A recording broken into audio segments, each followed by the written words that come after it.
আমার হাতে বানানো এই কাবাব একবার খেলে সবাই বলে আরেকটা খাই, অনেক মজা হয়েছে।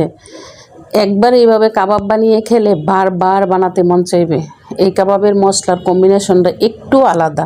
আসসালামু আলাইকুম, কেমন আছেন ভিউয়ার্স? আমি সুইট শেলি। আজকে আমি আপনাদের সঙ্গে শেয়ার করব আমি কিভাবে কাবাব বানাই। এখানে আমি মাংস দিয়েছি 3 কেজি, ডাল দিয়েছি হাফ কেজি। এখানে আমি মুরগির মাংস দিয়েছি। মাংসটা বেশি হলে কাবাবটা খেতে বেশ ভালো লাগে। এজন্য হয়তো বাহিরের কাবাবের চেয়ে আমার হাতের কাবাব খেয়ে সবাই এত প্রশংসা করে। মশলা দিয়েছি লবণ, আদা বাটা, রসুন বাটা, এলাচ, দারচিনি, তেজপাতা, কাঁচামরিচ, কিছু পেঁয়াজ, একটু তেল, জিরার গুঁড়া দিয়ে ভালোভাবে সিদ্ধ করে শিলপাটায় বেটে নিয়েছি।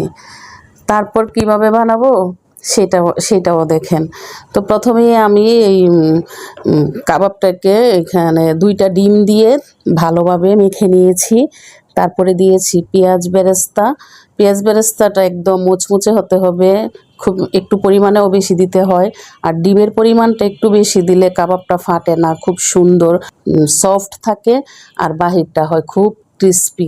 বিস্কিটের গুঁড়া দিয়ে সুন্দর করে ভালোভাবে মেখে নিয়েছি। তারপরে পছন্দ মতো শেপ করে সুন্দর করে বানিয়ে নিয়েছি। এগুলো আমি ডিপ ফ্রিজে রেখে দিব, যে কোনো সময় মেহমান আসলে বা নিজের ঘরেও বানিয়ে ভেজে খাওয়া যায়। এখন আমি কিছু গরম তেলে ভেজে তারপরে গরম গরম পোলাও দিয়ে পরিবেশন করব। খালি খেতেও ভালো লাগে। হ্যাঁ ভিউয়ার্স, আমার এই কাবাব বানানোটা যদি আপনাদের কাছে ভালো লেগে থাকে তাহলে আমাকে লাইক, কমেন্ট, শেয়ার করতে ভুলবেন না। যদি আপনাদের কাছে ভালো লাগে আমার জন্য দোয়া করবেন। আল্লাহ হাফিজ।